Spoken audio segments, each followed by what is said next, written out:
Hello. Tonight we are going to talk about stop and think. Stop and think has 3 steps. Be quiet, get space, and calm down.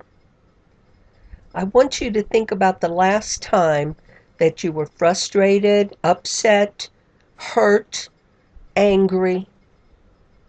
Think about that time.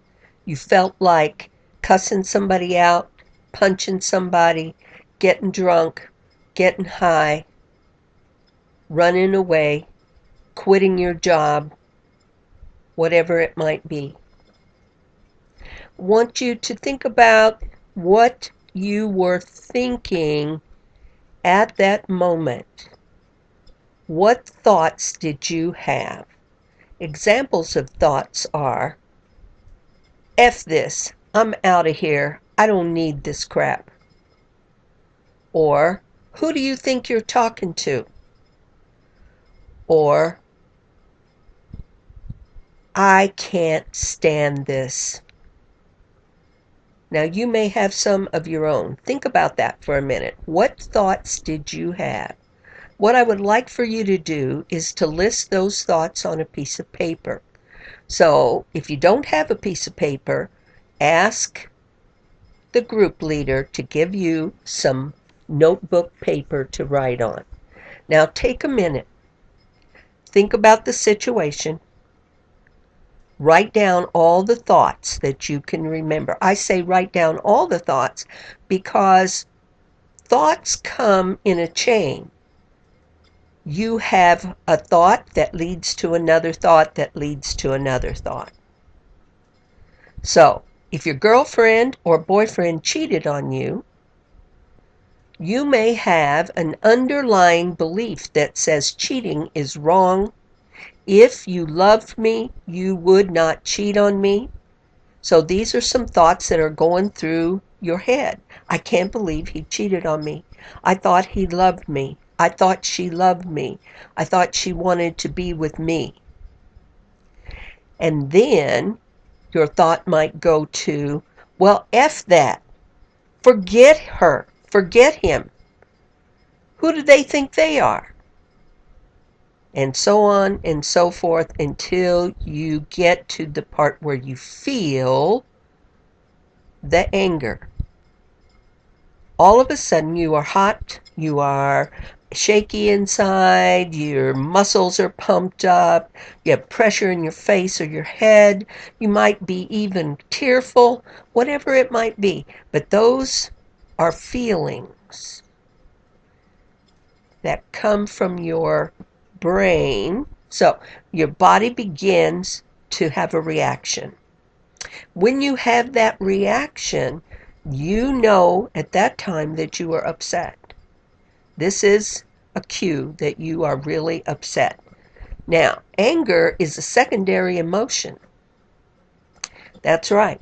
So hurt, disrespect, fear, feelings of abandonment, whatever it might be, rejection, those come first, and then the anger comes later.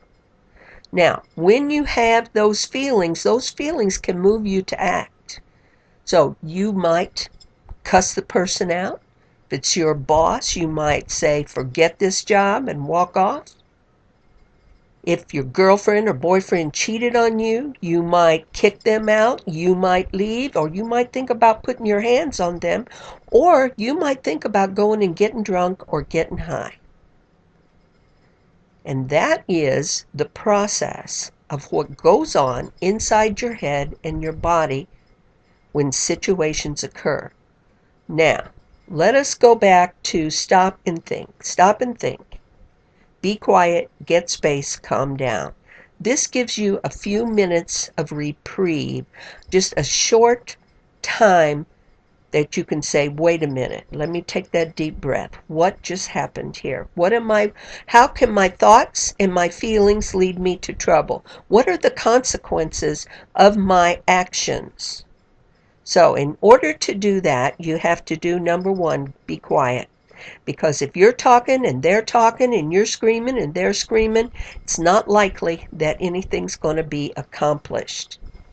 So Be quiet means get quiet. You might have to go to a quiet place, which includes step 2.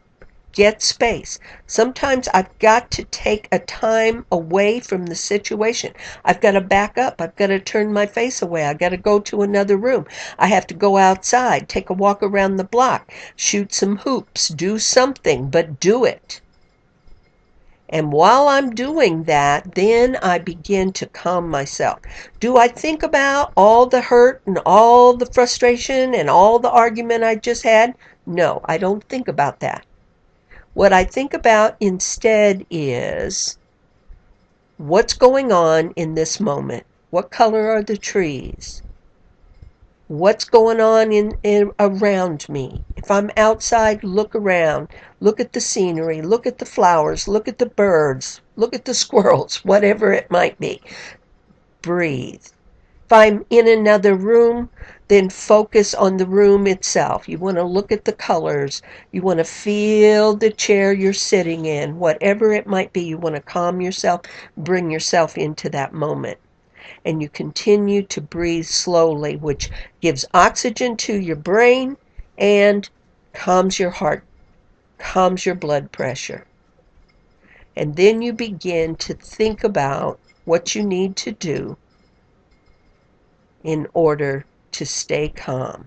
Think about the consequences. Our number 1 rule, do not go to jail. So, if I'm thinking about going and punching that person, more than likely I'll go to jail. If I'm thinking about drinking and jumping in my car, I run a risk of, if I have a license, I may get a DUI. If I don't have a license, I may get a DUI and whatever consequences come with not having a license.